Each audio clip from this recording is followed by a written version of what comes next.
Alors je vais lancer mon chronomètre parce que dans l'évaluation, on a l'auto-évaluation. C'est parti. Alors, je voudrais commencer par remercier l'instance nationale d'évaluation pour l'invitation, sa directrice et à travers elle tous les membres de l'instance. C'est la première fois que je viens au Maroc et c'est vraiment très sympathique. J'apprécie beaucoup ce séjour. De par le partage de nos différentes problématiques et puis aussi, j'ai découvert un tout petit peu le pays, j'espère demain matin un petit peu plus. Voilà. Alors, l'évaluation au niveau du HCRS, je vais vous faire un petit bilan.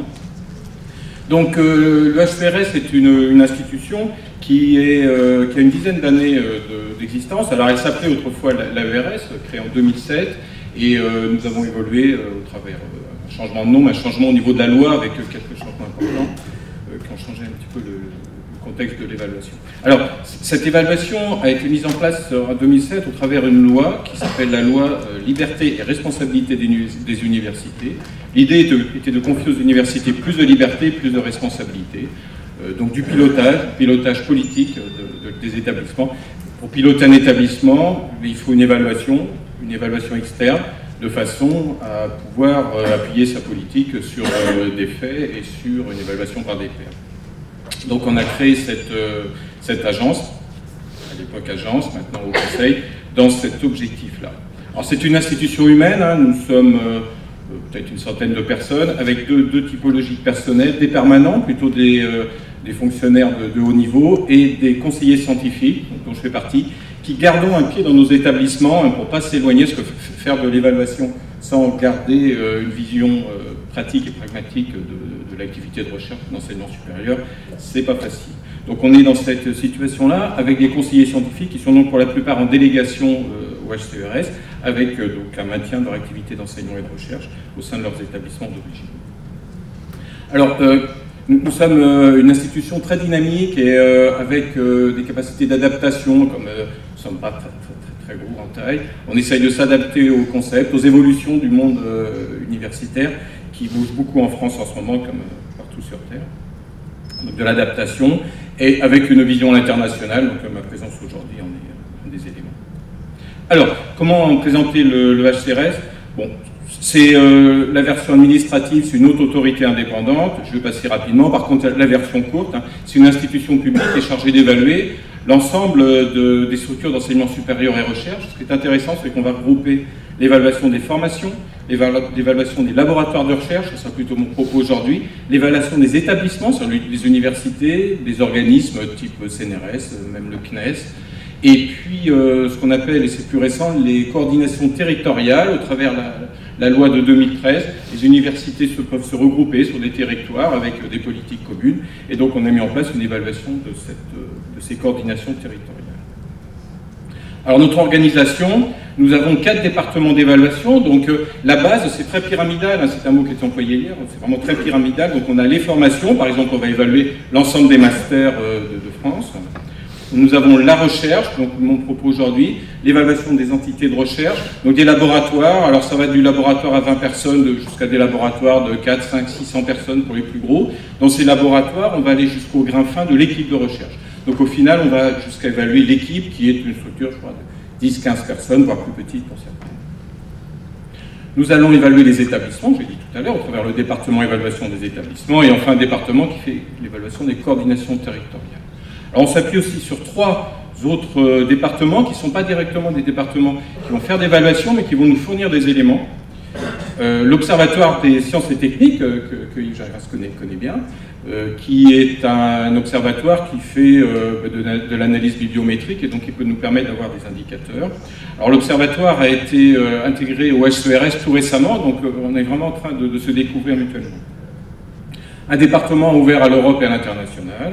Et enfin, un département tout nouveau, nous sommes en train de recruter le nouveau directeur ou la nouvelle directrice, qui est l'Office français de l'intégrité scientifique. Ce département va mener des réflexions sur toutes les problématiques liées au plagiat, liées à la politique de signature des publications, la parité, toutes ces choses qui sont importantes dans une vie collective. Alors, ce qui est important avant d'évaluer, c'est savoir pour qui et pourquoi. Alors les parties, d'abord les évaluer, par exemple, si je parle des laboratoires, L'idée, pourquoi faire une évaluation? C'est pour fournir aux laboratoires une vision extérieure, leur donner des éléments d'évolution, des éléments d'amélioration. On n'est pas là pour faire de la sanction, mais pour essayer de tirer tout le monde vers le haut. Les tutelles, alors tutelles par exemple les universités, les organismes, c'est pour leur donner des outils de pilotage politique qui sont importants.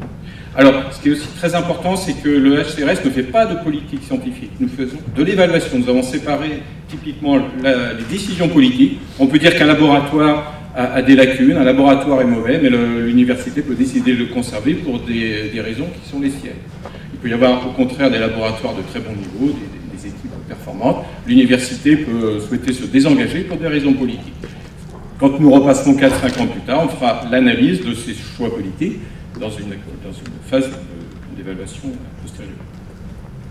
Alors pour qui? Pour aussi les usagers, typiquement les étudiants par exemple, qui vont pouvoir avoir accès à l'évaluation des différents masters pour faire des choix. Alors pas forcément pour aller chercher le master de plus haute qualité, mais pour chercher le master qui s'adapte à son projet professionnel par exemple. La communauté de l'enseignement supérieur et la recherche, donc ce qui est très intéressant, notamment dans l'évaluation des laboratoires, c'est la création d'une communauté. Les mathématiciens, pour prendre un exemple, par exemple, lorsque nous allons avoir ces évaluations, c'est finalement une émanation des pairs, des experts du domaine qui viennent dans un laboratoire, et on va créer comme ça, au fil des années, une communauté de gens qui se connaissent, de partage de bonnes pratiques, et c'est vraiment très important dans la structuration de la recherche française. Et enfin, la société, nous investissons beaucoup, sans doute pas suffisamment dans l'enseignement supérieur et la recherche. Il faut être capable de montrer à nos concitoyens, aux contribuables, que tout ceci contribue au développement de notre pays. Alors, l'idée un peu de notre évaluation, c'est un juste équilibre entre l'aspect bienveillance et l'exigence. Donc il faut toujours être un petit peu à cheval entre ces deux notions, voir les coupler. C'est très important dans notre état d'esprit. Alors, les valeurs. On s'appuie sur un certain nombre de valeurs. La première, c'est l'indépendance. Notre Haut Conseil est indépendant vis-à-vis du pouvoir politique. Nous sommes rattachés à aucun ministère. C'est un rattachement direct à la présidence de la République. Alors, même si le pilotage, on va dire, administratif se fait au travers du ministère de la Recherche. La transparence. Toutes nos modalités d'évaluation sont accessibles, sont diffusées. Tous les critères sont vraiment disponibles pour tous. Contradictoire, c'est-à-dire l'évaluer, à l'issue de l'évaluation, à une phase dans laquelle il peut formuler des avis qui sont publiés. Et donc cette phase contradictoire est très importante. L'absence de conflit d'intérêt, c'est quelque chose qu'on veille, c'est difficile de juger le bon niveau de conflit d'intérêt, parce que dans les communautés, ce sont des petites communautés, tout le monde se connaît, donc il faut faire attention. Alors, là, c'est le rôle du conseiller scientifique de faire un petit peu cette analyse. Et l'équité, très importante. On met la même vigueur à évaluer un très gros laboratoire parisien de haute renommée et un laboratoire peut-être de moins bonne renommée, je dis bien, je mets des guillemets, avec la même performance d'évaluation. Alors, notre structuration au niveau du département de la recherche, on trouve des choses très proches de celles du Brésil, mais c'est normal, la science, certaines structurations, je dirais, historiques, qui commencent souvent à évoluer parce que nous avons de plus en plus de laboratoires interdisciplinaires.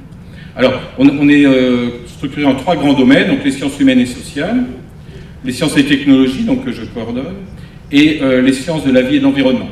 Donc les 3 grands domaines, et dans chaque domaine, nous avons 6 sous-domaines, alors je ne vais pas détailler, alors pour les sciences et technologies, c'est les mathématiques, la chimie, les sciences de la Terre et de l'univers, la physique, les sciences de l'ingénieur, les sciences et technologies de la communication et de l'information, les SVE, c'est pareil. Donc voilà, on a une structuration comme ça, donc un coordonnateur pour chaque domaine, et nous avons des pilotes, des conseillers scientifiques pilotes pour chaque sous-domaine, et toute une équipe de conseillers scientifiques dans chacun des sous-domaines. C'est à peu près 20-25 personnes par domaine, donc des collègues ayant une grande expérience de leur milieu professionnel.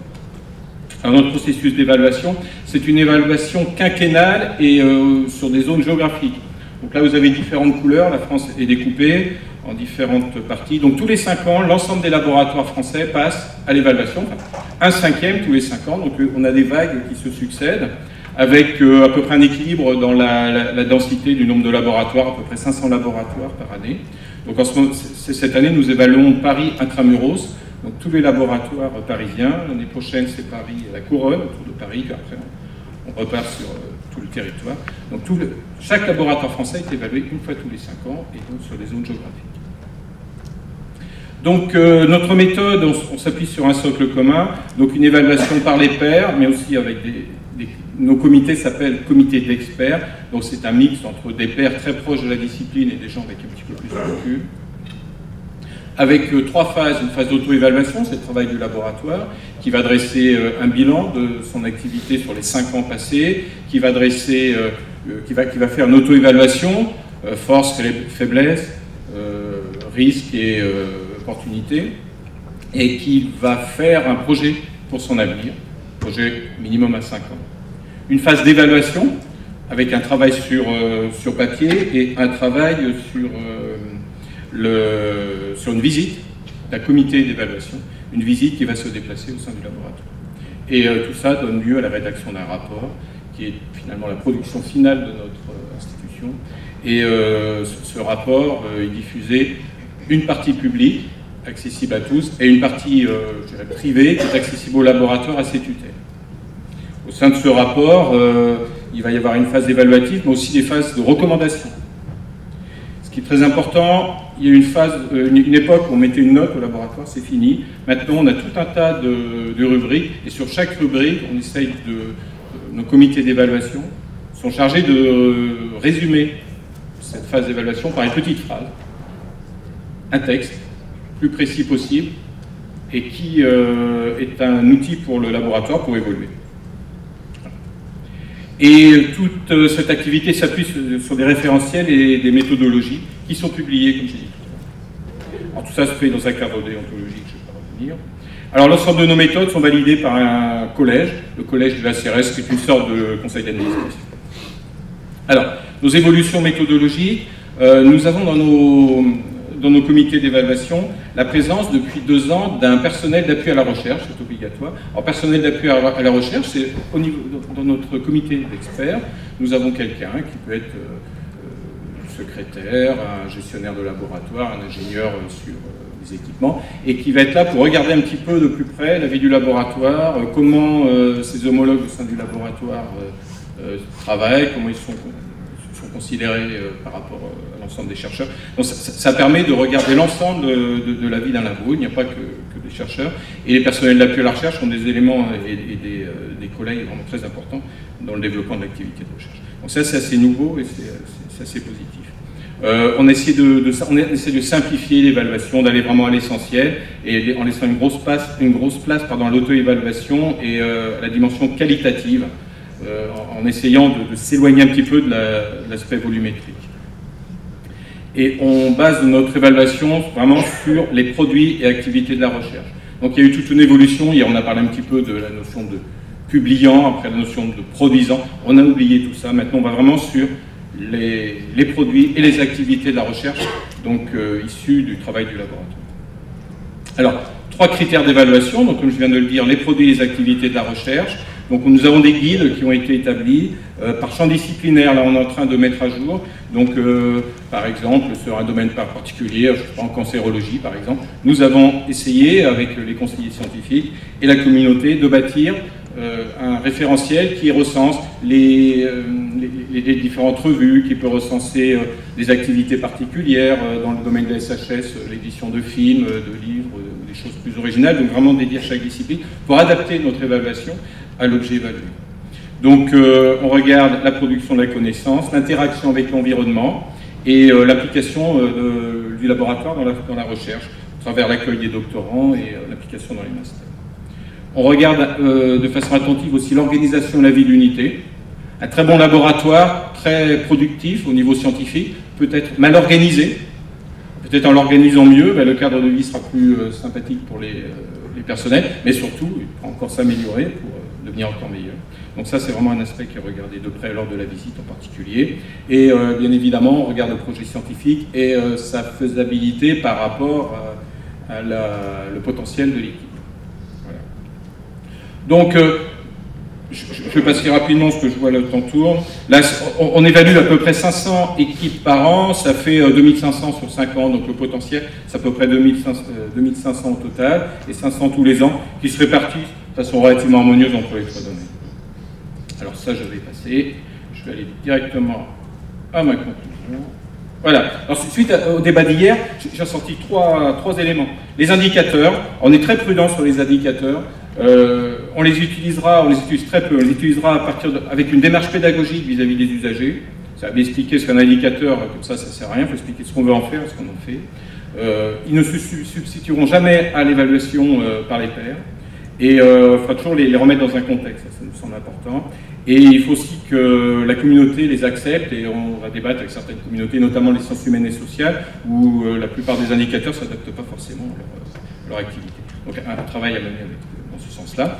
La stratégie du lampadaire, qui effectivement, on va peut-être aller facilement là où il y a de la lumière et des millions d'euros, ça peut être intéressant à très court terme comme stratégie. À long terme, non. Donc notre évaluation, on essaye aussi de regarder la prise de risque. C'est important dans notre métier d'être capable de prendre des risques, pas trop, il faut qu'elle soit maîtrisée. Donc quelle est la prise de risque et comment elle est maîtrisée. Et ça c'est vraiment important, et c'est pas facile à faire. Mais il faut être capable de prendre des risques, sinon on est sous le lampadaire, et puis voilà, c'est pas suffisant.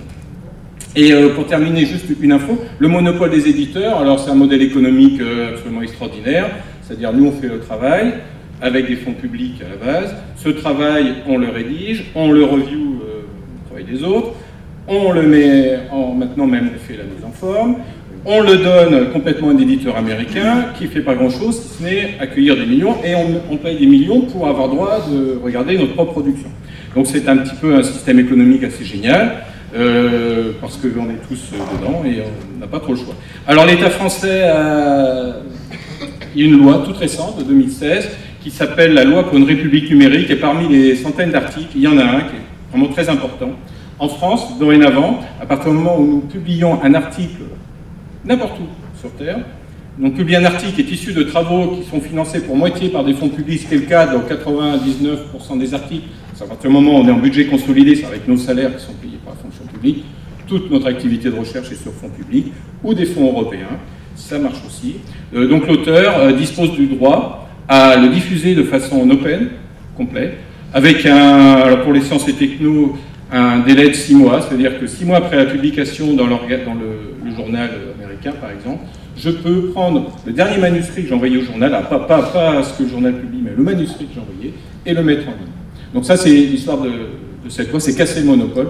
Donc pour les collègues français qui sont ici, écoutez, appuyez-vous sur cette loi, et je ne sais pas si au Maroc ça existe, mais allez voir vos parlementaires et faites faire une loi comme ça. Et d'ailleurs, les éditeurs, ça leur fait du bien, parce qu'ils commencent maintenant à être un petit peu... Certains éditeurs, Elsevier ou autres, commencent à mettre beaucoup d'open access pour justement reprendre la main par rapport à ça. Voilà, donc je termine là, c'est une petite info, et merci beaucoup. J'ai dépassé un peu.